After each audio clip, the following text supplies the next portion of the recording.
સુરત શહેરના લિંબાયત વિસ્તારમાં વહેલી સવારે બે ધડાકા થતાં ભયનો માહોલ છવાઈ ગયો. નીચે દુકાન અને ઉપર રેસિડેન્ટવાળા મકાનમાં પાછળના ભાગે સોસાયટીમાં બાઇક ચાર્જિંગમાં મૂકી હતી. તે દરમિયાન વહેલી સવારે તેમાં બ્લાસ્ટ થતાં આગ ફાટી નીકળી.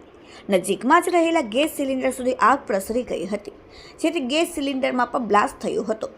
આ ઘટનામાં બ્લાસ્ટથી એક દિવાલ અને દરવાજો પર તૂટી ગયો. ઘટનાની જાણ થતાં ફાયર વિભાગ ઘટના સ્થળે પહોંચ્યું હતું અને આગમાં 5 લોકોના પરિવાર ઝપેટમાં આવ્યા, જેમાં 18 વર્ષની યુવતી આગમાં ભડથું થઈ ગઈ, જ્યારે અન્ય 4 સભ્યો દાઝી જતા તમામને સારવાર માટે હોસ્પિટલમાં ખસેડાયા. આ સાથે ડેપ્યુટી મેયર નરેન્દ્ર પાટીલ ઘટના સ્થળે અને સ્મીમેર હોસ્પિટલમાં સારવાર લઈ રહેલ પરિવારની મુલાકાત કરી. તેમણે જણાવ્યું કે પાર્કિંગમાં બાઇક ચાર્જિંગમાં હતું. આખી રાત ચાર્જિંગમાં રહેતા બ્લાસ્ટ થયો અને આગ લાગી. ઉપરના માળે પરિવાર સૂતો હતો. આગના કારણે ગેસનો બાટલો ફૂટ્યો, આથી આગ વિકરાળ બની અને નીચે દુકાનમાં પણ આગ લાગી હતી. ફાયર વિભાગ દ્વારા આગ પર કાબૂ મેળવવાની સાથે ફસાયેલાને રેસ્ક્યુ કર્યા હતા.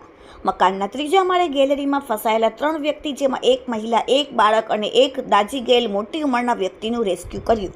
બ્લાસ્ટ અને આગના કારણે એક મહિલાએ નીચે સીડી પરથી બહાર નીકળવાનો પ્રયાસ કર્યો હતો.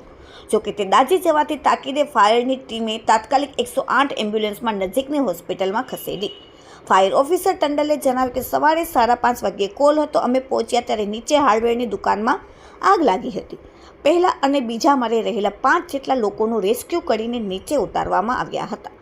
1 કલાક જેટલા સમયમાં આગ પર કાબૂ મેળવી લેવામાં આવ્યો હતો. ત્યારબાદ કુલિંગની કામગીરી હાથ ધરવામાં આવી હતી. એક ગેસ સિલિન્ડર ફાટેલી હાલતમાં મળ્યો હતો. Bureau report, daily India TV, Surat.